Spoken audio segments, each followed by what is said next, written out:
Este es el día que ha hecho Jehová. Nos alegraremos y gozaremos en él. Cantad a Jehová cántico nuevo, cantad a Jehová toda la tierra. Cantad a Jehová, bendecid su nombre. Anunciad de día en día su salvación. Proclamad entre las naciones su gloria. En todos los pueblos sus maravillas. Porque grande es Jehová y digno de suprema alabanza. Temible sobre todos los dioses. Porque todos los dioses de los pueblos son ídolos, pero Jehová hizo los cielos. Alabanza y magnificencia delante de él, poder y gloria en su santuario. Amén. Hemos venido a este lugar con el propósito de exaltar el nombre de nuestro Señor. Así que te invito donde te encuentres en este momento a que coloques tu mejor disposición para alabar a nuestro Señor. Él es digno de suprema alabanza.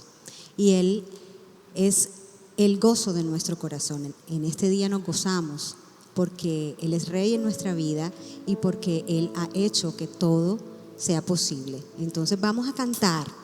Pon en tu mejor disposición y alaba al Señor, porque Él es Rey y porque para siempre es su misericordia.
Ha hecho el Señor, así que hoy estamos alegres porque tenemos la bendición de estar vivos y de saber que Dios está con nosotros todos los días.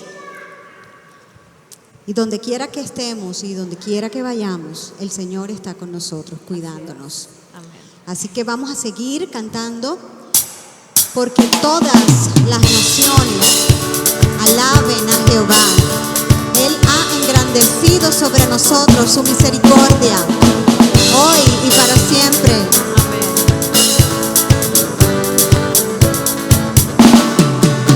Alabad a Jehová, naciones todas, pueblos todos, alabarle, porque ha engrandecido sobre nosotros su misericordia y la verdad.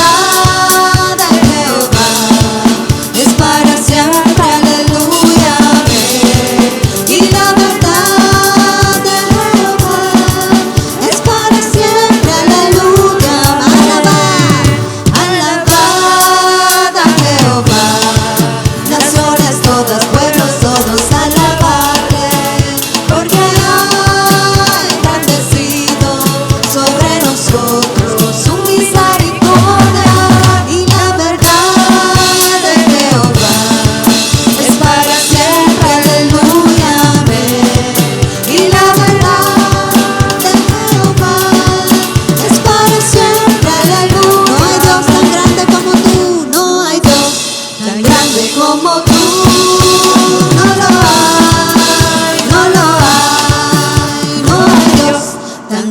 como tú. No lo hay, no lo hay. No hay Dios que pueda hacer las obras como las que haces tú. No hay Dios que pueda hacer las obras como las que haces tú. No es con espada ni con ejército, mas con su Santo Espíritu. No es con espada ni con ejército, mas con su Santo Espíritu. Y esta iglesia se mueve ya, y esta iglesia se mueve ya, y esta iglesia se mueve ya, con su Santo Espíritu. Nosotros nos movemos por su Santo Espíritu, por el Espíritu del Señor. Deuteronomio 7:9 dice: reconoce por tanto que el Señor tu Dios es el Dios verdadero, el Dios fiel, que cumple su pacto generación tras generación y muestra su fiel amor a quienes lo aman y obedecen sus mandamientos. Nuestro Dios es fiel. Ha prometido estar con nosotros y así lo ha hecho. Así lo ha hecho para todos los que reconocemos su poderío y su señorío en nuestras vidas. Su compasión y bondad nunca fallan, y por los siglos Él siempre será nuestro Padre.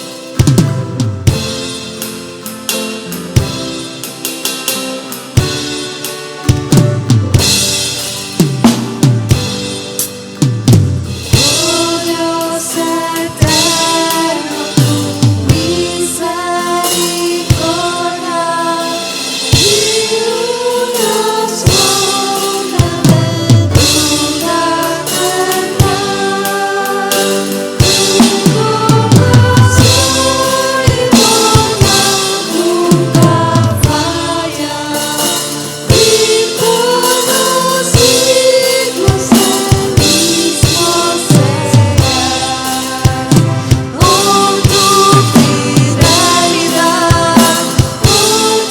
fidelidad,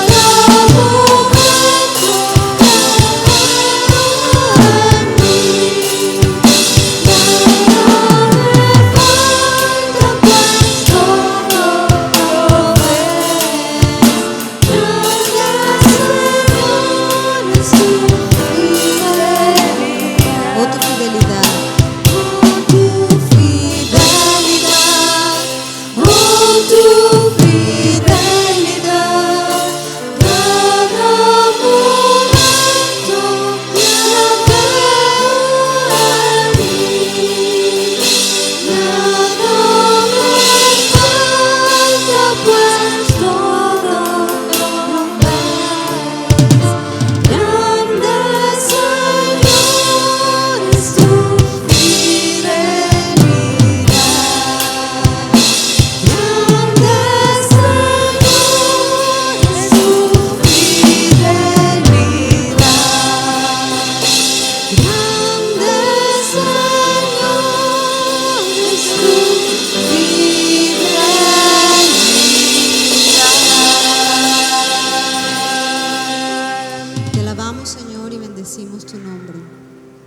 Tú eres bueno, Señor, y por siempre eres fiel.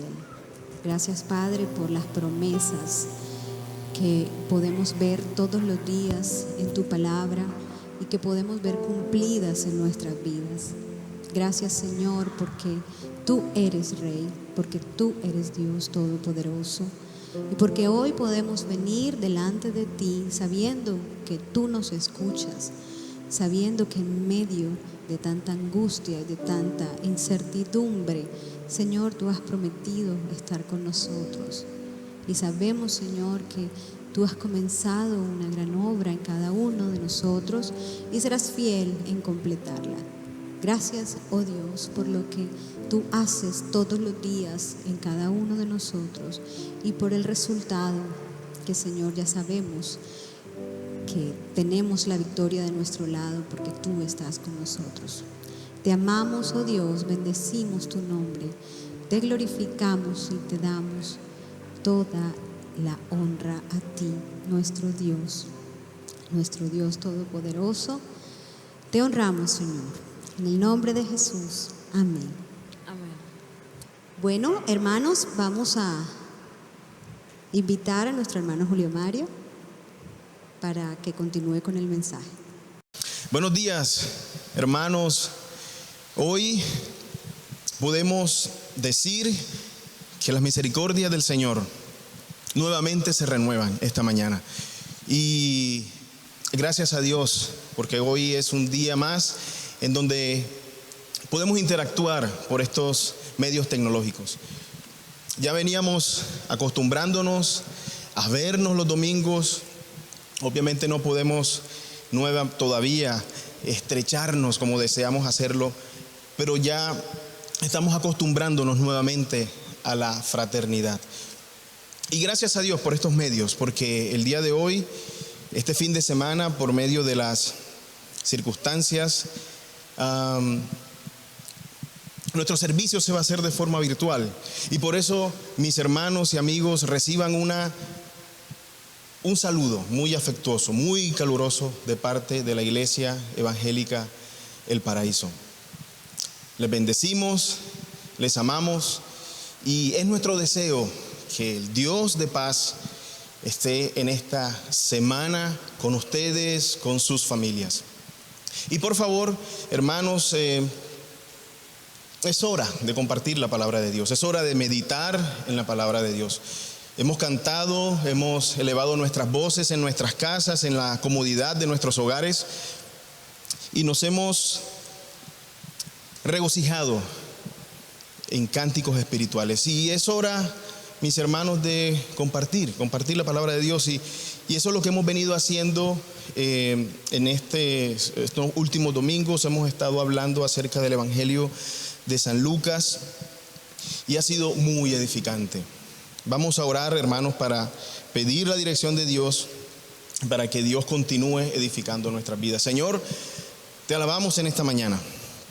Te alabamos porque tú reinas con toda autoridad. Estás sentado en un trono alto y sublime. Y nosotros, tu creación, tu pueblo redimido, damos la honra debida a tu nombre.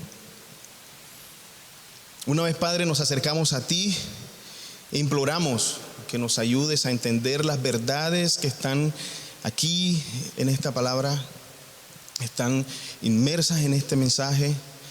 Nuestra alma y nuestra mente, si los dejamos solos, sin el acompañamiento del Espíritu Santo, no podríamos ver esas verdades tan hermosas para nuestra edificación. Así que, Espíritu Santo de Dios, clamamos a ti para que tú intervengas, para que nos ayudes a comprender tu verdad, para que nos motives, nos edifiques y también podamos ser cambiados por ella.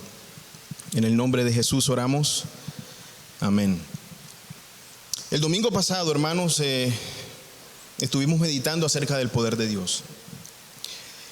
Cómo Jesús tiene autoridad sobre la tempestad inicialmente, también sobre las huestes demoníacas, a liberar un hombre poseído. ¿Recuerdan? Un hombre que estaba poseído por una legión de demonios. Y aproximadamente legión era un concepto en la vida militar romana de 6.000 miembros, es decir, que había una buena cantidad de estos entes espirituales que poseían a este hombre. Y vemos que Lucas ahora continúa la narración mostrando el poder de Jesús sobre la enfermedad y sobre la muerte. Es decir, que en estas dos últimas narraciones hemos visto el poder de Jesús sobre la muerte, sobre el mundo, sobre la carne, sobre el adversario. Hoy vamos a meditar, hermanos, juntos en dos eventos aislados. Realmente son personajes diferentes, son trasfondos diferentes, contextos diferentes, pero lo interesante es que los evangelios sinópticos lo describen en una misma narración. Y yo creo que somos guiados por la palabra, por el Espíritu Santo, a mirarlos en ese aspecto, mirarlos en una narración, una sola. Ellos están interrelacionados entre sí. Es algo muy importante que debemos profundizar. El día de hoy vamos a mirar cuáles son esas afinidades, esas similitudes, esas cosas en común que tienen estos dos personajes, estos dos eventos que ocurrieron con Jesús. Y también vamos a ver sus particularidades, obviamente. Pero sin embargo, hermanos, nuestro enfoque el día de hoy va a ser dirigido a las palabras de Jesús, a las palabras del Maestro, a las palabras que Jesús pronunció en esos dos eventos. Y obviamente la narración nos va a dar un trasfondo para mantenerlos en el contexto. Empecemos por las tres similitudes en estas situaciones, realmente. Y primero vamos a mirar lo que nos dice el Evangelio de San Lucas. Nosotros vemos que Mateo normalmente es un evangelio en donde extracta de alguna forma los eventos, pero Lucas y Marcos les da un poco más de detalle. Y el Evangelio de Lucas, en el capítulo 9, versículo 40 al 56, nos describe estos dos eventos asombrosos, hermanos. Por favor, tomen sus Biblias y leamos estos dos eventos para extractar con la ayuda del Espíritu Santo lo que Dios nos tiene preparado en este día. La hija de Jairo y la mujer que tocó el manto de Jesús, ese es el título que se le ha dado a esta porción de la Escritura. Dice en el versículo 40: cuando volvió Jesús, le recibió la multitud con gozo, porque todos le esperaban. Entonces vino un hombre llamado Jairo, que era principal de la sinagoga, y postrándose a los pies de Jesús, le rogaba que entrase en su casa, porque tenía una hija única, como de 12 años, que se estaba muriendo. Y mientras iba, la multitud le oprimía. Pero una mujer que padecía de flujo de sangre desde hacía 12 años y que había gastado en médicos todo cuanto tenía, y por ninguno había podido ser curada, se le acercó por detrás y tocó el borde de su manto, y al instante se detuvo el flujo de sangre. Entonces Jesús dijo: ¿quién es este o quién es el que me ha tocado? Y negando todos, dijo Pedro y lo que con él estaba: Maestro, la multitud te aprieta y te oprime, y tú dices: ¿quién es el que me ha tocado? Pero Jesús dijo: alguien me ha tocado, porque yo he conocido que ha salido poder de mí. Entonces, cuando la mujer vio que no había quedado oculta, vino temblando y postrándose a sus pies, le declaró delante de todo el pueblo por qué causa le había tocado y cómo al instante había sido sanada. Y él le dijo: hermanos, atención a las palabras de Jesús: hija, tu fe te ha salvado, ve en paz. Estaba hablando aún cuando vino uno de la casa principal de la sinagoga, del principal de la sinagoga, a decirle: tu hija ha muerto, no molestes más al maestro. Pero oyendo esto, Jesús le respondió: no temas, cree solamente y serás salva. Entonces entrando en la casa, no dejó entrar a nadie consigo, sino a Pedro, a Jacobo y a Juan, al padre y a la madre de la niña. Y lloraban todos y hacían lamentación por ella. Pero él dijo: no lloréis, no está muerta, sino que duerme. Y se burlaban de él, sabiendo que ella, de hecho, estaba muerta. Mas él, tomándola de la mano, clamó diciendo: muchacha, levántate. Entonces su espíritu volvió, e inmediatamente se levantó, y él mandó que se le diese de comer. Y sus padres estaban atónitos, pero Jesús les mandó a que a nadie dijesen lo que había sucedido. Hemos leído, hermanos, qué hermosa porción de la palabra de Dios, en donde vemos que Jesús, la segunda persona de la Trinidad, ejerce poder y autoridad sobre la enfermedad, y también vemos posteriormente sobre la muerte. Y continuemos, hermanos, en el análisis de esta escritura, de estos dos eventos interrelacionados, y miremos qué afinidades habían entre ellos, qué cosas en común. Por ejemplo, ambos personajes esperaban a Jesús. Esa es nuestra primera característica afín entre estos dos eventos. Tanto Jairo como la mujer que tocó el manto de Jesús, ellos estaban inmersos en la multitud, y se nos dice que ellos esperaban con gozo el retorno de Jesús a ese lugar. Ustedes recuerdan que el domingo pasado estábamos hablando de que cuando Jesús liberó a ese hombre en la región de Gadara, la multitud se acercó a ver lo que había ocurrido, y luego que se dieron cuenta que este hombre estaba liberado a los pies de Jesús, en su sano juicio, vestido, se llenaron de miedo, y más bien imploraron y rogaron a Jesús que se fuera de sus contornos. Por favor, márchese de aquí.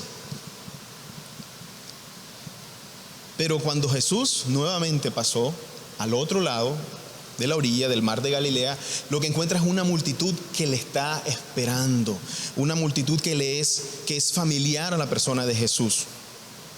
Y en particular vemos el ruego de este hombre principal de la sinagoga, diciéndole a Jesús: por favor, ven a mi casa.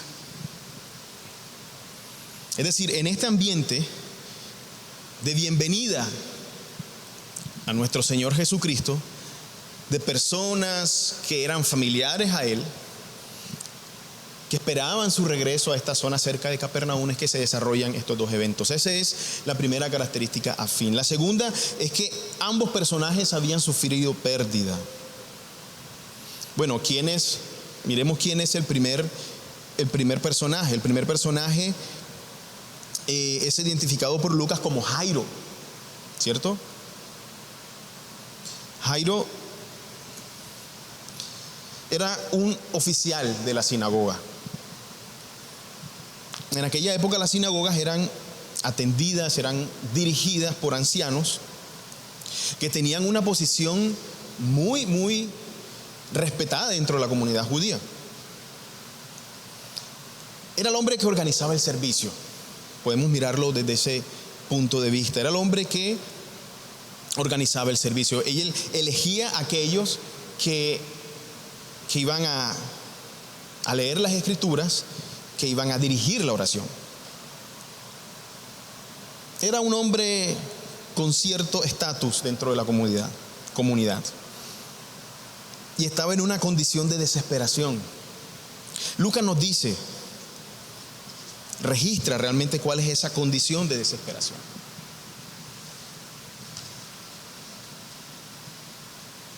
Lucas nos dice que tenía una hija única, una hija de 12 años que estaba agonizando, que estaba a punto de morir. Es decir, que este hombre en su familia había perdido el bienestar, había perdido la salud en su núcleo familiar. Y este era un oficial de la sinagoga que tenía todas las condiciones para poder acceder a todos los tratamientos y todos los médicos de la época. Pero interesante que ninguno de ellos había podido ser efectivo, había podido ser exitoso en esta situación. Y se nota que en su corazón y en su expresión a Jesucristo, al postrarse a sus pies, tenía una necesidad identificada y que sabía que Jesús era el único que podía proveer una respuesta. Otro personaje se une a esa narración. Recuerden que estamos hablando que estos dos personajes habían tenido pérdida, habían padecido de alguna pérdida. Y esta mujer, de igual forma, empezó a sufrir una enfermedad que los evangelios nos la describen como un flujo permanente. Hacía 12 años. Es interesante esa situación común que, digamos, muy aproximadamente cuando la hija de Jairo había nacido, esta mujer empezó a padecer de esta enfermedad. 12 años. Obviamente había perdido salud, había perdido también todas sus posesiones, dinero, porque la Biblia dice que había gastado todo cuanto tenía, todas sus posesiones, para intentar ser curada de esta enfermedad. Y no solamente había perdido posesiones y su salud, sino también, como era un flujo permanente, como era una condición que le impedía cumplir con la ley mosaica, ella había perdido también una posición dentro de la comunidad judía. ¿Por qué? Era un flujo permanente. La misma Biblia lo dice en Levítico. La ley decía que cuando había un flujo permanente, o cuando, ya sea para un hombre o para una mujer, cuando se encontraban en una condición en donde había un flujo, tenía que ser, era declarada impura la persona inmediatamente y debía ser apartada y aislada por 7 días. Obviamente esto dirigido a la costumbre de las mujeres. Y si a alguien le tocare, también iba a ser inmundo. Y donde se sentara, los vestidos que usara, todo iba a ser inmundo también, y debía ser meticulosamente limpiado y aislado y considerado de forma impura. Durante todo el tiempo cuando este flujo estaba acompañando a la persona, cuando padecían de este flujo, la persona estaba considerada en esta condición de impureza. Y la misma Biblia en Levítico dice que si este flujo era continuo y cesaba, tenía que esperar 7 días para ir al sacerdote, y el sacerdote podía hacer un sacrificio, una ofrenda por el pecado de la persona. Llevaba 2 tortolitas esta persona y hacían una ofrenda a Dios.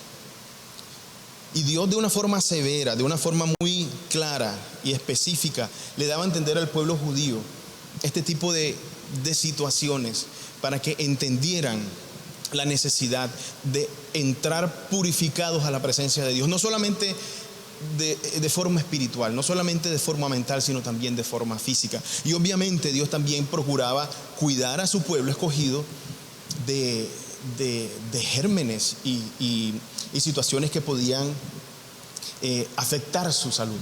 Recuerden que en esa época no tenía, hace 2000 años, no se tenían todos los medicamentos, ni antibióticos, ni tratamientos, ni asepsia que tenemos hoy en día.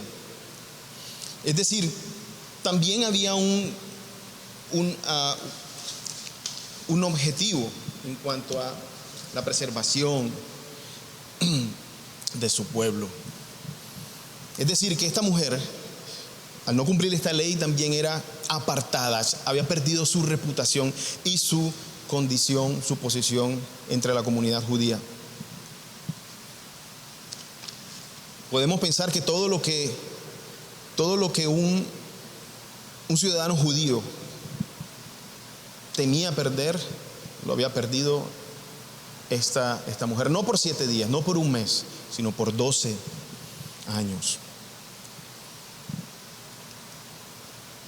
Ambos personajes se postraron a los pies de Jesús. Esa sería la tercera característica similar entre estos dos eventos. Jairo se presentó a Cristo, se postró: por favor, ven a mi casa. El relato de Marcos lo describe de una forma más amplia. Dice que rogaba mucho: mi hija está agonizando, maestro, ven y pon las manos sobre ella y ella será salva. Él tenía esa seguridad, esa convicción en su fe. Para Jairo Jesucristo no era una opción, era la opción. Recuerden que él ya tuvo todos los medios, había tenido todos los medios por su posición de acceder a diferentes tratamientos, y al contrario, su hija cada vez iba empeorando en salud hasta un punto en que estaba a punto de fallecer.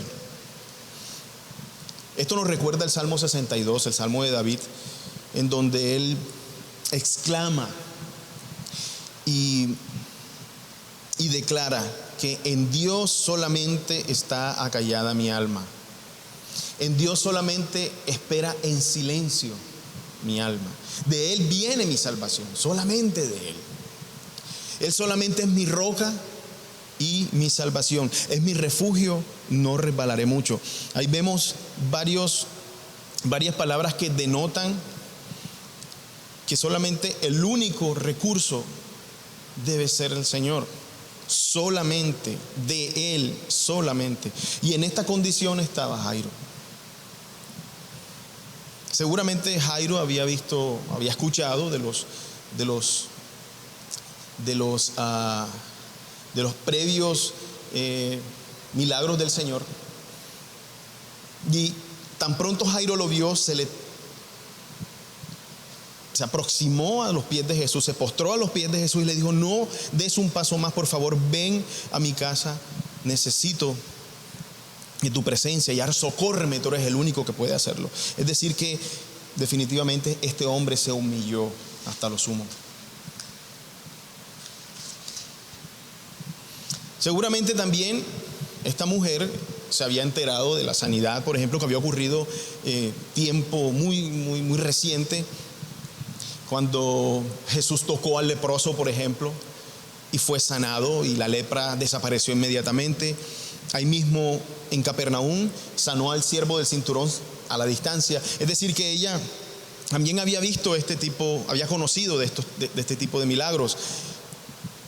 Y ella pensaba que este Jesús puede dar la sanidad que tanto yo deseo y necesito. Y cuando es interesante que esta mujer, dice la palabra, que se acercó por detrás con temor. Solamente ella decía: si yo pudiera tan solo tocar el fleco, los flecos que cuelgan de su manto, sin que él se dé cuenta, porque yo soy inmunda, yo en mi condición por 12 años nadie me ha tocado, y todo aquel que me toque también va a estar similarmente a mí. No es necesario, no necesito una audiencia con él, solamente tocarle.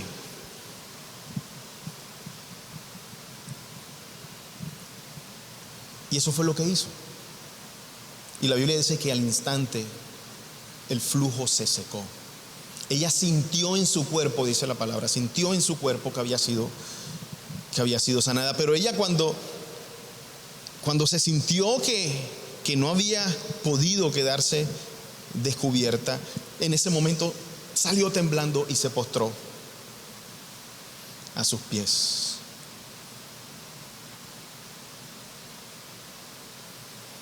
Cuando hay fe en nuestro corazón, hermanos,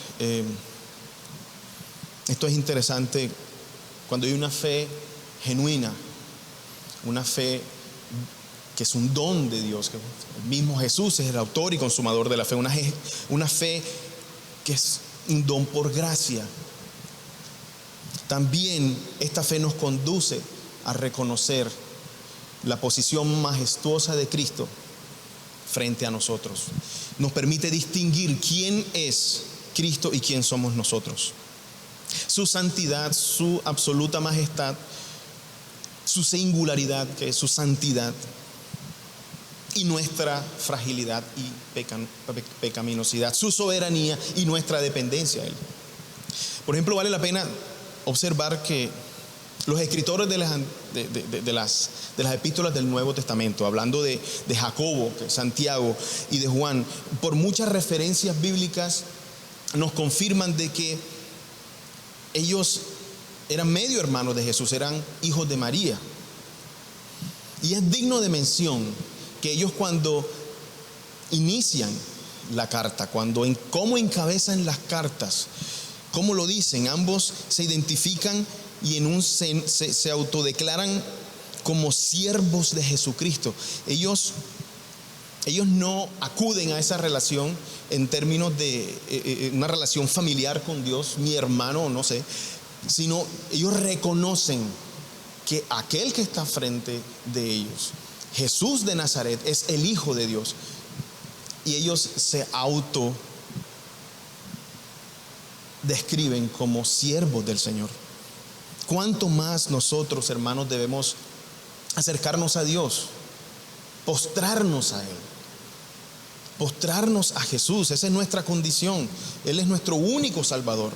Solamente un corazón contrito y humillado, quebrantado por nuestra condición, va a reconocer esa deidad. Vemos que no tenemos ningún sustento bíblico en venir a Jesús y ordenar y reclamar y declarar que eso es solamente altivez de orgullo ante un Dios que es desconocido, y que sabemos que Dios aborrece la arrogancia y los ojos altivos, resiste a los soberbios, dice la palabra de Dios. Esa debe ser nuestra posición cuando nosotros nos acercamos a Jesús. Esa fe que está en nuestro corazón nos conduce a identificar la majestad, la santidad de Dios frente a nosotros. Y esto ocurrió también con estos dos personajes que se postraron a Jesús. Ahora vimos las similitudes, ¿cierto? Vimos que esperaban a Jesús, vimos que habían tenido pérdida, y vimos también que se postraron a Jesús. Ahora veamos una particularidad de cada una. Jesús, o Jairo más bien, manifestó públicamente su necesidad, mientras la mujer la abrigaba en su corazón.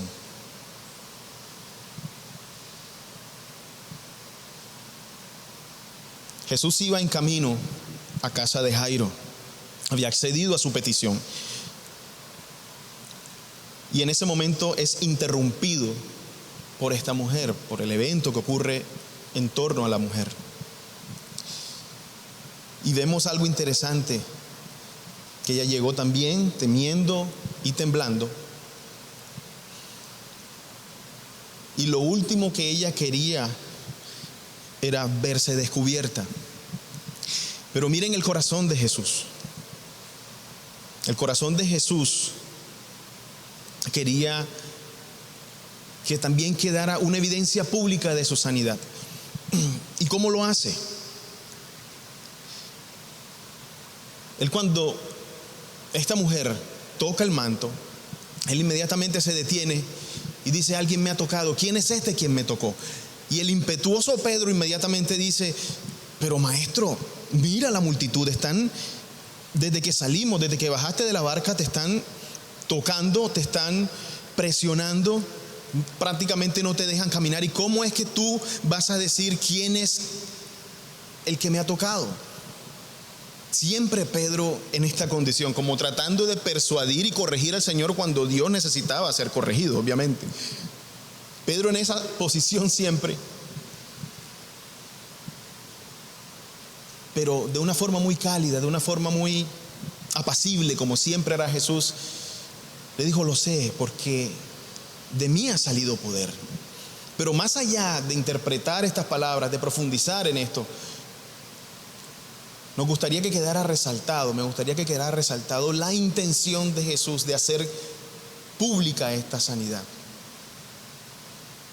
para que a esta mujer pudiera posteriormente ir al sacerdote y que le fuese restituida esa condición que había sido perdida por la enfermedad.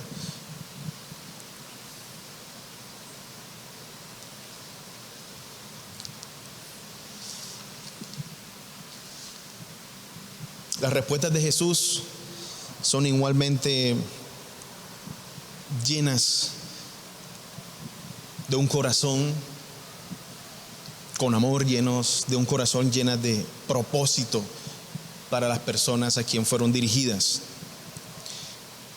Fueron respuestas muy cortas, pero ricas en su contenido.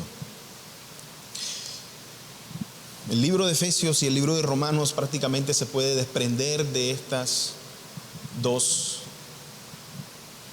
frases, de estas dos respuestas de Jesús. La primera, que fue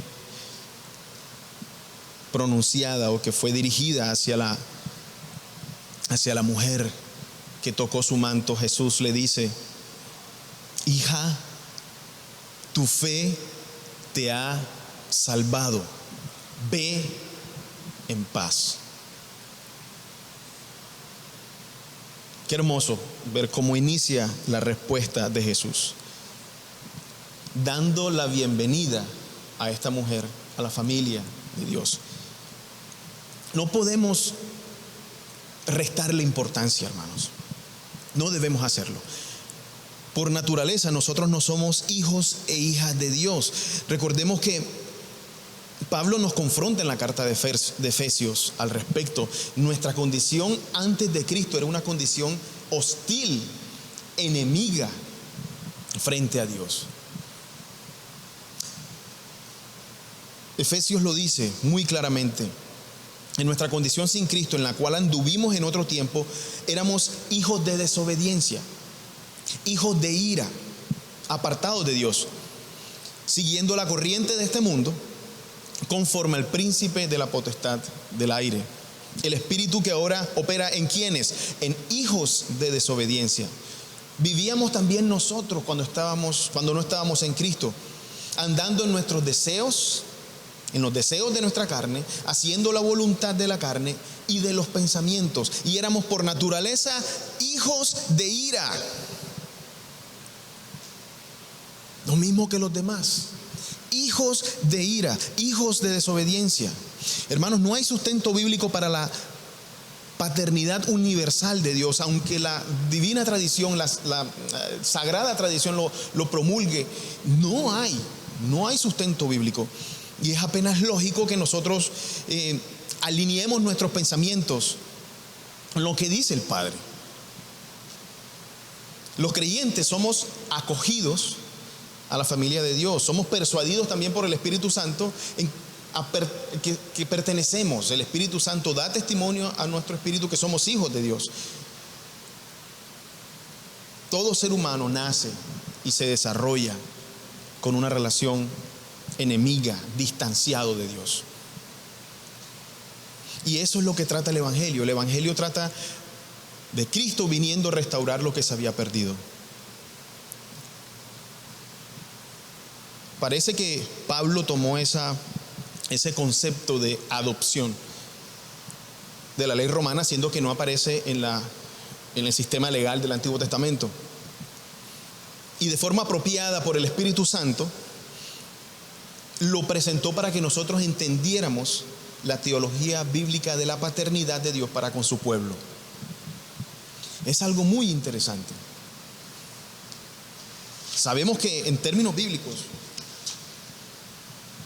solo hay un unigénito hijo de Dios y que el resto de hijas, hijos e hijas hemos recibido el espíritu de adopción por el cual clamamos Abba Padre.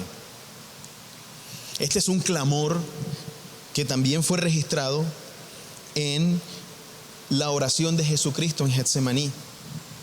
Es una expresión de una relación segura entre Dios Padre y su Hijo. No hay otra forma, hermanos, de entrar a la familia de Dios, sino por la adopción.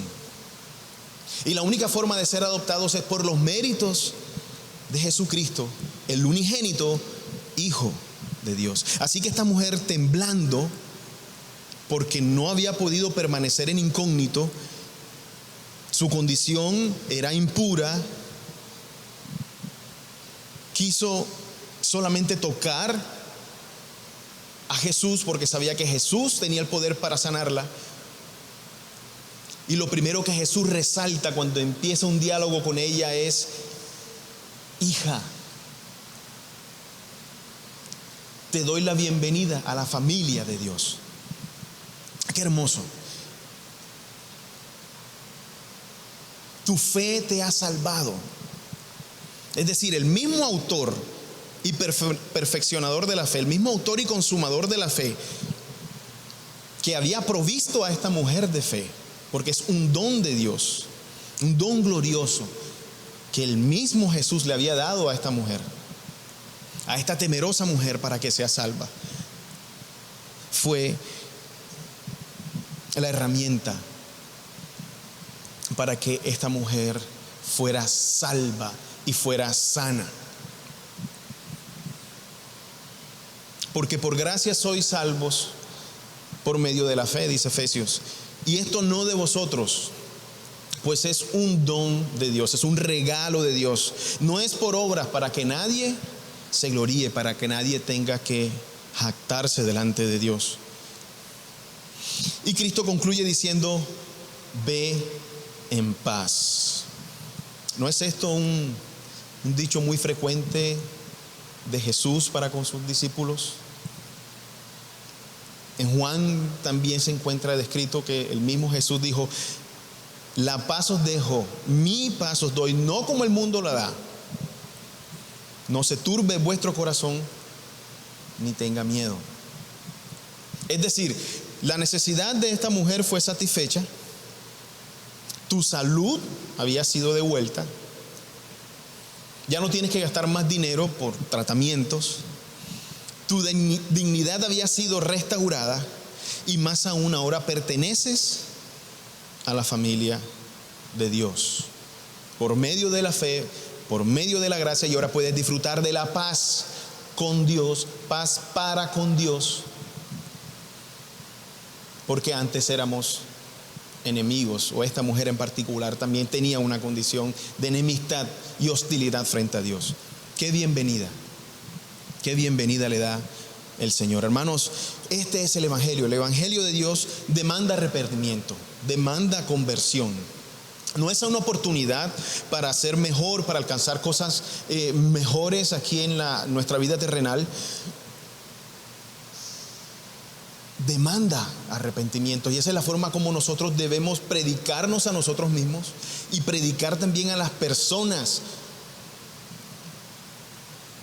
a predicar quien está a nuestro lado, que tiene un corazón dispuesto a conocer del Señor. Ese debe ser nuestra oración. Señor, ¿dónde estás obrando?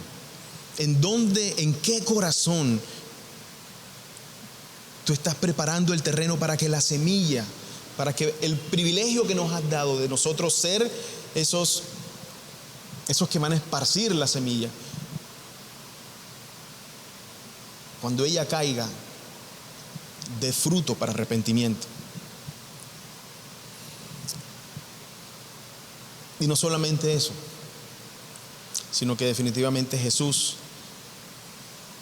dice: no temas, porque yo estaré con ustedes hasta el fin.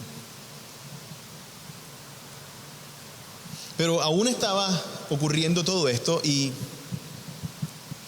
ya hablamos acerca de la primera respuesta a la mujer que tocó el manto. Ahora vamos a profundizar un poco para terminar, hermanos, en la respuesta o en el diálogo de Jesús en medio de este evento y esta situación con la hija de Jairo. Aún estaba hablando, dice la palabra, con esta mujer en torno a lo que había ocurrido, cuando de la casa de Jairo llegan malas noticias. Le dicen a Jairo: Jairo, tu hija ha muerto, lo lamentamos, ya no molestes más al maestro, ya es tarde. ¿Cuántos de nosotros pensamos que ya se acabó nuestro tiempo para poder rendirnos al Señor? Ya es tarde. Lo mismo ocurrió con Marta y María. Ya es tarde. Si hubieras estado aquí, tu amado amigo Lázaro no estuviera muerto. Pero el tiempo de Jesús, el tiempo de Dios, normalmente diferente al nuestro, es perfecto. Y oyendo esto, Jesús le respondió: no temas, cree solamente y serás salva. Esto es algo importante. Qué importante es escuchar a Jesús y cerrar nuestros oídos a las voces que se oponen a la palabra de Jesús. En situaciones difíciles, incluso en nuestra vida cotidiana, tenemos que estar totalmente concentrados, dirigidos, poner nuestra mirada, buscar siempre la dirección de las palabras de Jesús, y más aún en esta situación global en la que nos encontramos. Si nosotros nos ponemos a escuchar las noticias que también pertenecen a este sistema que está controlado por el príncipe de la potestad del aire, no es otra cosa lo que vamos a recibir, sino argumentos para atemorizarnos y para estar siempre con temor. Puras malas noticias es lo que recibimos en las noticias, en los medios. Y este señor Jairo había recibido una mala noticia, pero él prestó atención a las palabras de Jesús.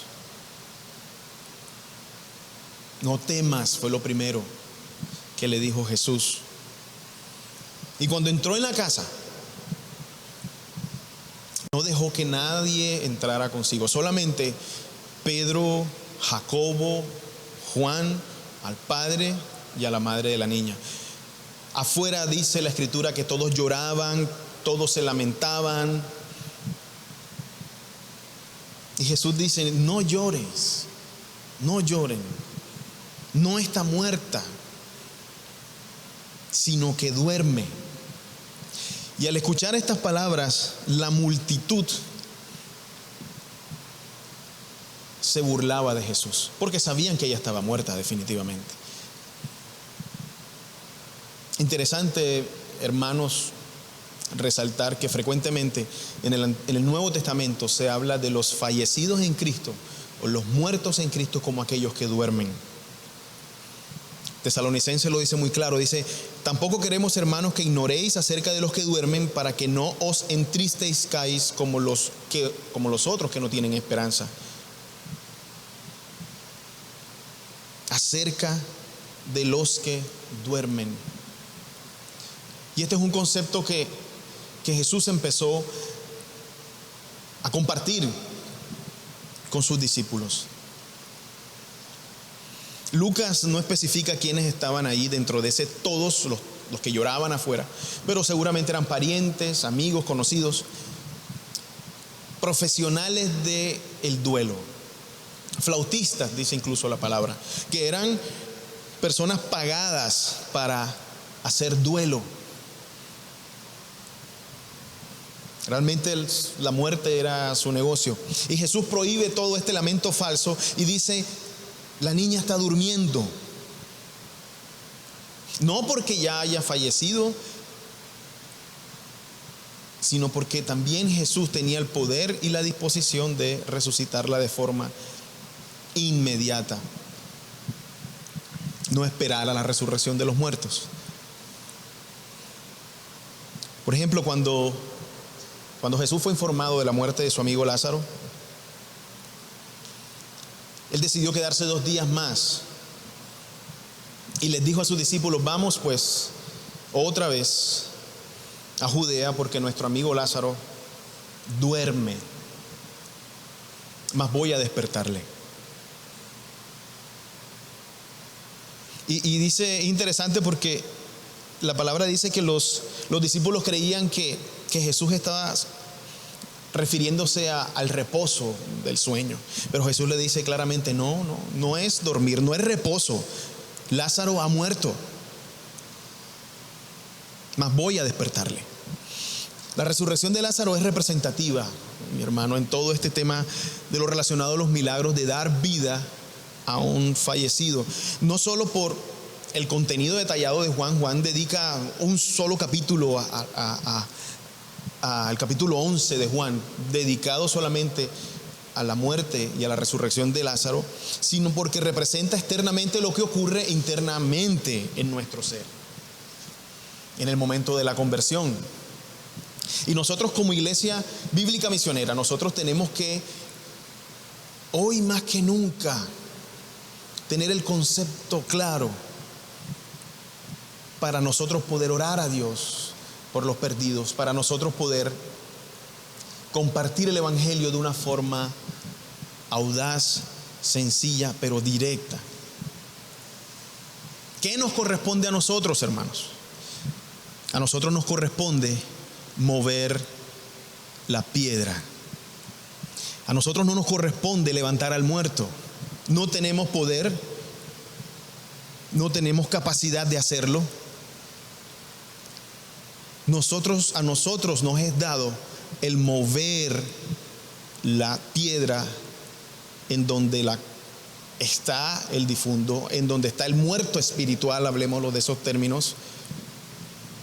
¿Y qué significa eso? Dar claridad. Cuando tú abres una puerta en una cueva, entra claridad. Hay acceso para que la palabra de Dios, que es la que tiene poder, pueda entrar al corazón de ese muerto espiritual y pueda nacer de nuevo,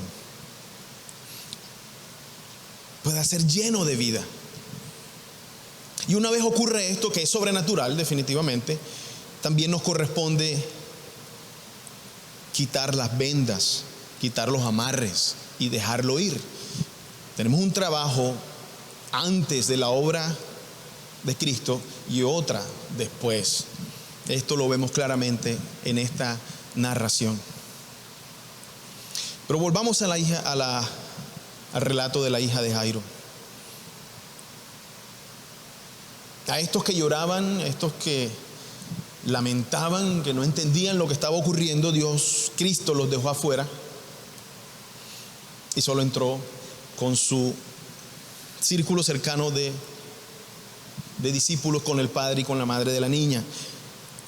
Y Marcos relata que tomó la mano de la niña y le dijo: Talita cumi, que traducido es: niña, a ti te digo, levántate. Suficiente para que el poder y la autoridad de Jesús sobre la muerte llegara sobre ese cuerpo ya sin vida. Y la Biblia dice que el espíritu retornó y esta niña se incorporó de inmediato. Hermanos, es el momento en donde el divino llamado eficaz de Jesús, que es el mismo por el cual, dice la palabra de Dios, todo lo que nosotros vemos fue hecho, está registrado en Génesis 1:3, cuando Dios dijo: sea la luz, y la luz fue hecha. Ese es el imperativo divino. por la misma palabra, todas las cosas se sostienen también. No solamente fueron creadas, sino son sostenidas por la palabra de Dios. Cada segundo, cada minuto, Dios por su palabra sostiene todo lo que podemos ver. Es la misma palabra también que reprendió al viento, que reprendió las olas. Y es la misma palabra, el verbo, que cuando es pronunciada por Jesús, definitivamente, nosotros, por la obra intercesora del Espíritu Santo en este tiempo de la iglesia, somos llevados de las tinieblas a su luz admirable. Así como esta niña, Lázaro también fue llamado y la muerte no pudo retenerlas. No pudo haber restricción a la palabra poderosa de Jesús.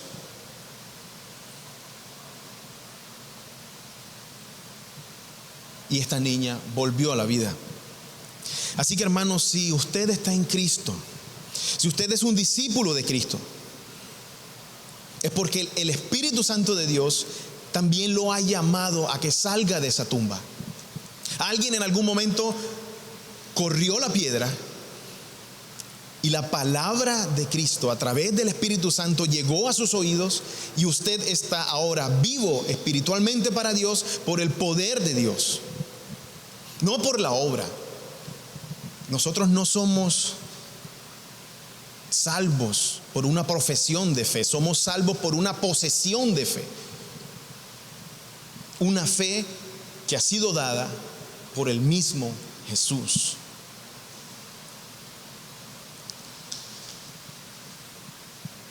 El Evangelio de Dios y la predicación de las buenas nuevas es esto. Este es el corazón del Evangelio. Cómo, mediante el Espíritu Santo, el omnipotente Dios cambia el estado de muerte espiritual a vida. Y Él os dio vida a vosotros cuando estabais muertos en vuestros delitos y pecados. Hermanos, Pablo no quiso en ningún momento suavizar esta condición, la condición sin Cristo. Él nos dijo, ustedes están agonizando, ustedes están en peligro o debilitados o son incapaces. No, dijo muertos. Ustedes están muertos en sus delitos y pecados. Estar sin Cristo no es que las personas que están sin Cristo no es que tengan malos hábitos, no es que no han hecho el suficiente esfuerzo para poder llegar a Cristo. No. Por ejemplo, ¿cómo sabe un pez que está mojado? ¿Sabe un pez que está húmedo? Solamente cuando sale del agua.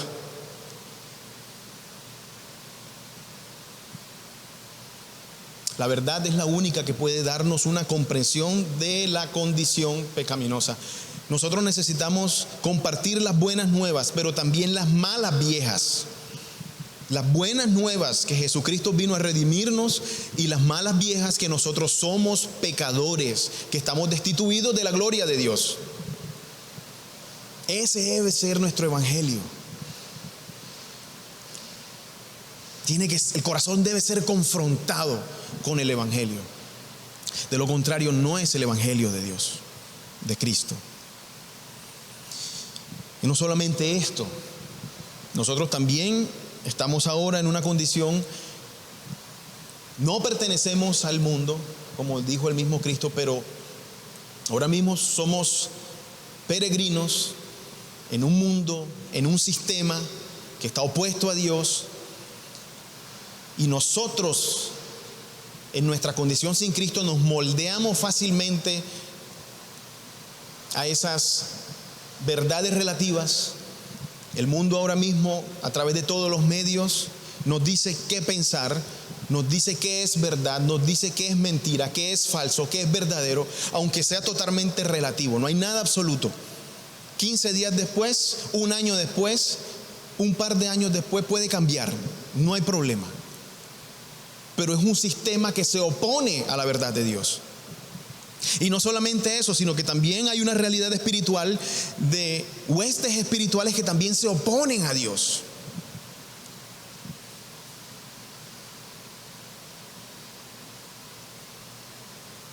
Pero no podemos decir que por el mundo y por el adversario, por el vencido, nosotros somos pecadores. Nosotros somos pecadores por nuestra naturaleza pecaminosa. Somos pecadores porque somos muertos espiritualmente.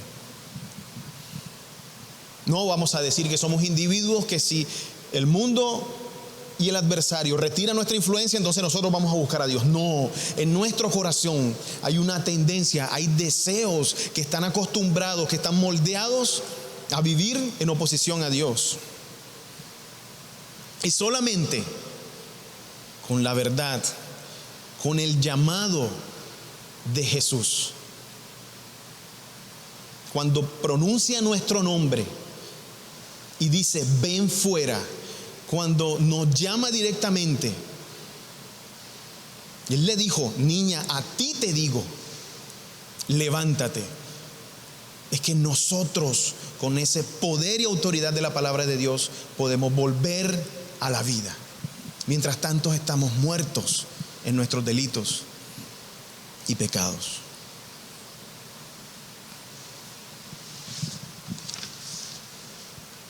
Nosotros tan pronto crecemos, más bien nacemos, empezamos a crecer, nuestra naturaleza empieza a exteriorizarse y deseos, pecados se hacen cada vez más visibles. A un niño en crecimiento no tenemos necesidad de enseñarlo a mentir, de enseñarlo a ser obstinado, de dar rabietas. Definitivamente Pablo nos dice en Romanos una descripción muy clara acerca de nuestra condición sin Cristo. Pero Dios, hermanos, que es rico en misericordia, por su gran amor con que nos amó, aun estando muertos en nuestros delitos, en nuestros pecados, nos dio vida juntamente con Cristo. Nos dio vida juntamente con Cristo. Qué hermoso, qué verdad tan absoluta, que a diario tenemos que recordarla, porque como veíamos en la condición que estamos y en el sistema en que vivimos y con el adversario que tenemos, que es muy hábil para mentir, es muy hábil para distorsionar las cosas, para decir con que Dios os ha dicho a esto, tenemos fácilmente la tendencia, nuestro corazón es muy débil de caer nuevamente de la libertad a que fuimos llamados. Juntamente con Él nos resucitó, dice la palabra, y asimismo nos hizo sentar en los lugares celestiales con Cristo Jesús. No solamente nos levantó y nos dio vida, sino también tenemos una posición, así como la mujer, de haber sido ingresados. Hemos sido acogidos a la familia de Dios. Hemos sido adoptados a la familia de Dios por medio de la fe, del don de la fe. Esto no es de vosotros, no es por obras, para que nadie se gloríe. Es el fundamento de nuestra fe, es el ancla segura con la cual nosotros tenemos la certeza de que Dios nos guardará hasta el día postrero.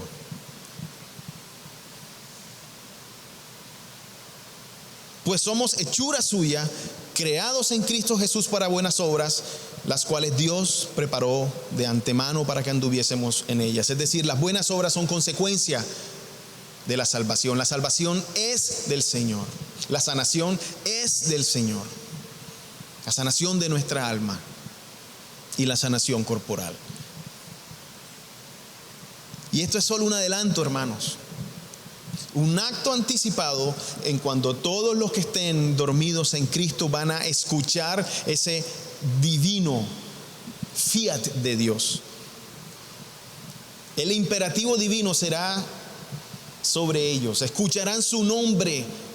Y la Biblia dice que todos los que han dormido volverán a la vida. Los que han dormido en Cristo volverán a la vida. Y entonces el Hijo del Hombre se manifestará por segunda vez.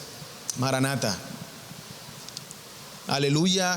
Y le damos toda la gloria y toda la honra a Dios en esta mañana, creyendo, hermanos, que Jesús es el Mesías. Jesús es el Señor. Jesús es Rey soberano. Jesús reina. El cielo reina independientemente de lo que nosotros veamos. Debemos siempre estar atentos a las palabras de Jesús. Hoy es un día muy especial. Hoy es un día en donde como cuerpo de Cristo nos pudimos unir por este medio y compartir, meditar juntos la palabra de Dios, palabra que es poderosa, como hemos visto. Señor, te bendecimos en esta mañana. Hoy desde nuestros hogares, hoy desde donde nos encontremos, te damos la gloria y la honra a ti, la gloria y honra debida a tu nombre, Señor. Porque tu verdad es infalible, porque tu palabra es inerrante, porque tu palabra nos trae luz, nos trae verdad en esta condición en que nosotros nos encontramos de forma global. En todo momento, Señor, tu palabra es para nosotros un bálsamo. Y te damos muchas gracias, Señor, porque el Evangelio es totalmente racional. Entendemos el Evangelio. La obra del Espíritu Santo es sobrenatural. Pero tú nos enviaste esta palabra para que creyéramos en que Jesucristo es el único que puede dar vida, el que puede dar la bienvenida a la familia de Dios, el que puede ser el dador de la fe, el perfeccionador de la fe y aquel que también nos da paz para poder mantenernos en este camino hasta que tú vengas, Señor. Clamamos a ti, Padre, en esta mañana por todas las personas que tienen pérdida, ya sea salud, ya sea condición laboral, ya sea seguridad en la salvación incluso. En el nombre de Jesús de Nazaret, que esta palabra sea un aliento a sus corazones, para que reconozcamos que Jesús es el Mesías y Él tiene poder y autoridad sobre el mundo, sobre la enfermedad, sobre la muerte.